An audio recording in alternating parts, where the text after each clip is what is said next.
Welcome to Business Notes, the show where entrepreneurs tell their stories of struggles, strategies, and successes.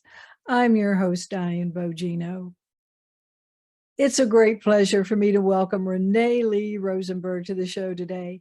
Renée is known as the Positivity Pro, is a career transition counselor, an international speaker, and an emotional intelligence coach.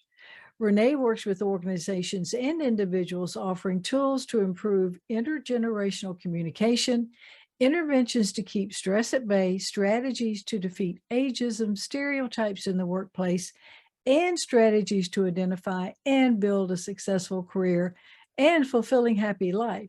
And now here's Renée to tell us how we can live a happy life and fight ageism. Renée, welcome to the show. It's great to have you on today. Oh, thank you, Diane. I'm very excited to be here today. Yeah, I'm excited to hear everything you have to say because this is a great topic. But first, let's start with your business name, Positivity Pro. What inspired you to call your counseling business Positivity Pro? Because that is the name of your business, right? Yes, it is. Yeah. Well, when I started my business, I was working with teachers. I was doing outplacement for teachers in the New York City school system. And they were coming in rather depressed, angry, fearful, worried, sad, every negative emotion you could possibly think of. The only thing they weren't coming in was being positive. And I thought, I have to start with positivity because negativity was pulling them down. They were not going to be successful in moving out of teaching and finding where they really needed to be. And they weren't even ready to listen to me. And it seemed to me that if they would know that I'm going to start with being positive, that when they came to me, that they would maybe start thinking about that before they actually walked in the room, that this is the Positivity Pro. And Diane, it actually worked. I can imagine. I Mindset, right? Yeah, the mindset, very important. Attitude, you need to have the right attitude. Negativity just pulls you down. And as you know, negativity is really, we're hardwired to be negative 75% of the time, those thoughts that run around in our head. So we're fighting a battle always to stay positive. Yeah, that self-talk is so important, isn't it? Absolutely. So I really wanted people to know that when they come to see me, they're going to be working on being positive. Renée, as a seasoned career coach and a mental health counselor with many years of experience, have you seen changes since the pandemic in people's attitudes toward the workplace? Oh, yes, so much has changed recently in the attitude that people have. We've heard of this great resignation that people are retiring, people are leaving the workforce, and they're actually not leaving the workforce. Well, they're leaving it, but they still want to work. So they just don't want to be in the jobs that they're in anymore. The pandemic has pushed people to think differently. It's something they didn't expect, they didn't prepare for, and they didn't plan for. And so it's something that has taken people by surprise, but sometimes in a good way, because what has happened is that they've all gone home to work. And this is something that my clients have been trying to negotiate for years. We want to work a day, a week, a day, a month, just one day to work from home. And suddenly here they are at home all the time with lots of time to think. And of course they're working, but they're working differently. And when they're thinking, they were thinking about what I find is this Japanese concept called ikigai, which is the reason for being. They're starting to think about what's their reason for working? What is the happiness that they want in work? What is the joy that they want to find in everyday life? And so they're changing the way that they look at work. They're changing attitudes. They want to work, but they just don't know work the same way. They want to work with companies that have meaning for them. They want to work with purpose. They want to work and be acknowledged and do things that make a difference. Yeah, it's not your grandfather's workplace anymore, is it? No, it's not. You're not just working to work. And the attitude has changed greatly. Now, you do work primarily with older workers, so what you're talking about is really interesting. So what do you feel companies need to do today or to implement to keep older workers at work and to retain them and keep them engaged? Yeah, this really is part of the first question that you asked earlier is, what is the attitude change? And the attitude change has to take place in the company, not just in the individual worker. And the company has to learn how they can acknowledge all workers, particularly older workers. There's now a talent drain, the talent shortage, and companies are starting to see that older workers really can fill this shortage, and they need to treat them better. Mm. They need to stop thinking that they're not being able to contribute, because the older worker is the one who really can contribute the most. I have a client recently who was just let go at 65, but he knew early on when he turned 60 that he would be pushed out. And the truth was, these companies started treating him, and he was waiting for that. He'd been there since in his 30s. He was waiting to see if this would be true with the way they were treating other workers of 60. When he turned 60, they started ignoring him. They started not giving him any additional work. They weren't sending him on training as they were sending the newer workers and the middle workers. He was just being kind of sitting there. And so he decided he'd take things into his own hands, and he'd start mentoring the new hires, because he was watching them and they didn't really know how to talk to customers. They didn't know how to get the sale. They were very uncomfortable and very unsure of themselves. So he started talking to them and became the unofficial mentor of these new people. But the company never acknowledged him and never acknowledged that. They just let him be. They just said, just do what you do until you leave. And when he did finally leave, these new people were crying. They wanted him to stay, and the company finally realized what value he was. So I say companies need to understand and need to look at their older workers and see where they can fit in, maybe in a different job function, maybe not the same thing they've been doing for so many years, but maybe as a mentor, as a teacher, as someone who can run a program, can train others, other things that they can do, different functions on the job that would make everybody happy and more profitable. It's interesting that our leadership, many of them in government, are in their 70s and 80s. Yet we think somebody can't do an everyday job that's in their 70s or 80s. It's crazy. Isn't that interesting? Yeah. Yeah. Now, you refer to yourself as a radical anti-ageism advocate. Now, that sounds pretty serious, Renee. You look so demure and non-dangerous right there. Tell me about that. Yeah, our culture is based on numbers. Everything is a number. and we've got to get away from that number. And we're all been culturalized to think that way. Everything, every concept that we think about, every big event, everything has a number to it.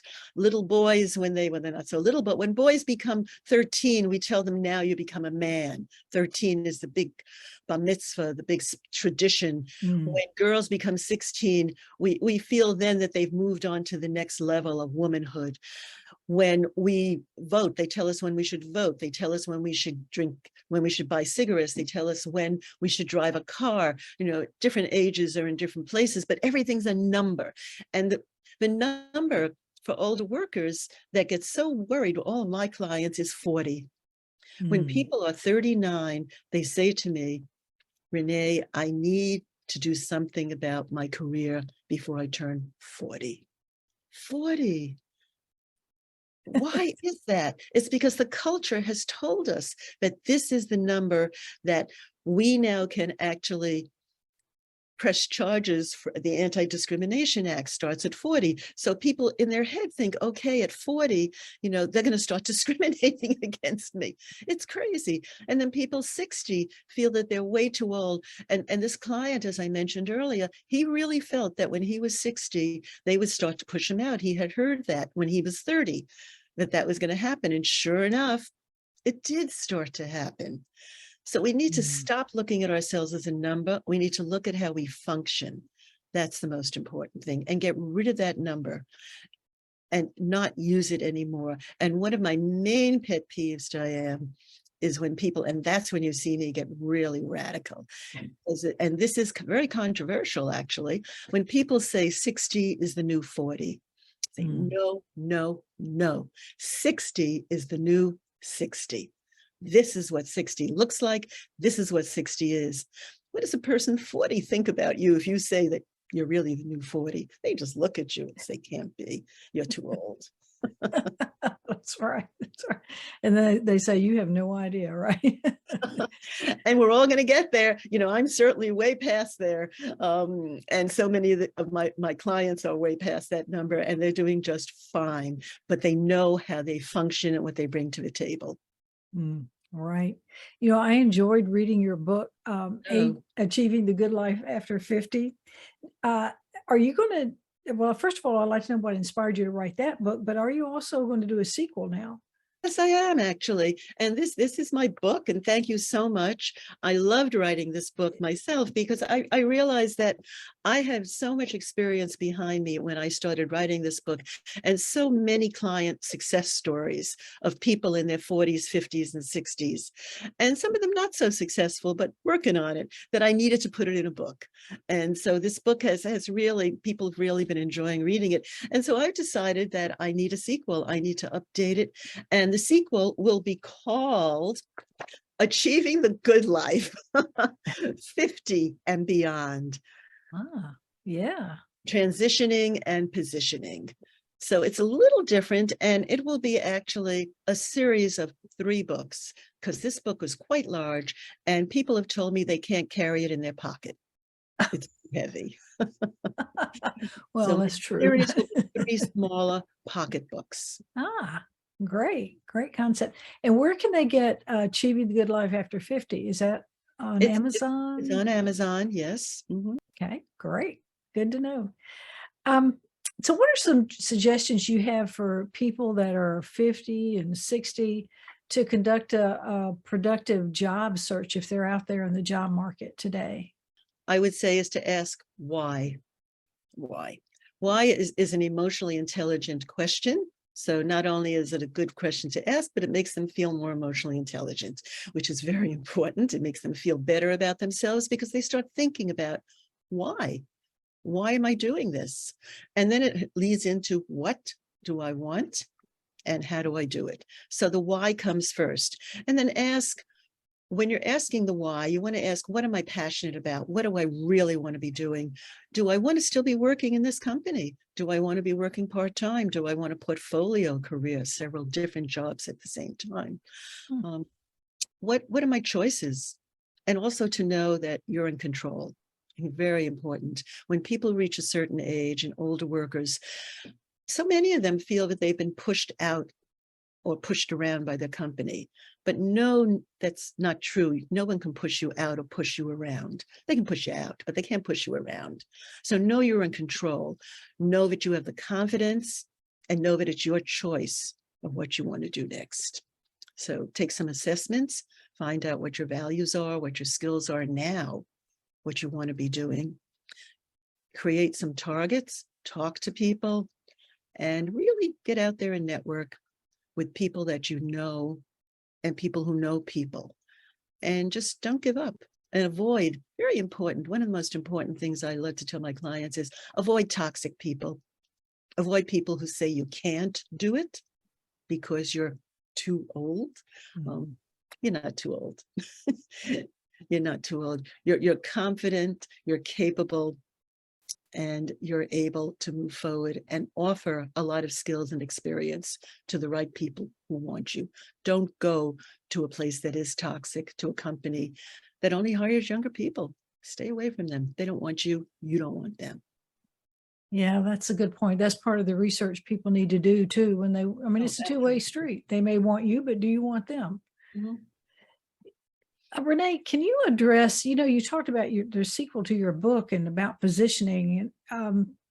What are there behaviors that older workers do at work that they could stop doing or start doing to make them more, for lack of a better word, attractive or energetic or whatever?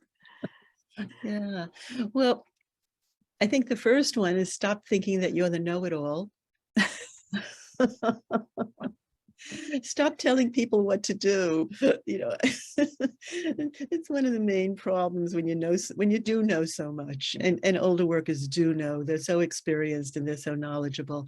But save that knowledge and that experience for the right time when someone asks you. So create the situation so that somebody really respects and acknowledge what you know, and then help them. Don't just flaunt it. Don't make people feel that they don't know. Don't build enemies at work. Build friends, build confidants, build people to support you. Very, very important. And when people support you, then they start to see you as someone they can come to, and then they come to even ask you, as my client, was able to establish, as their mentor. He had people crying, if I mentioned that earlier, when he left, and he told me they started calling him at home and asking him if he could come in, and meet them during lunch.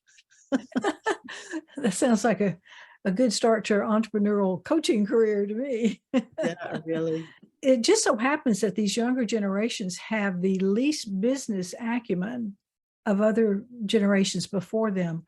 So yes, that knowledge is valuable, but that's an excellent point about not being a know-it-all. And I think older workers know that the younger workers don't have it, and it's very difficult, to hold yourself back.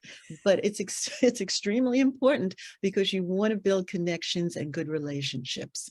And once you do that, then you can say what you want. You can help them, because now they trust you. You want to develop a trust between your coworkers, and you also want to not be talking their slang and their language. You don't want to try to fit in, because you're not going to fit in.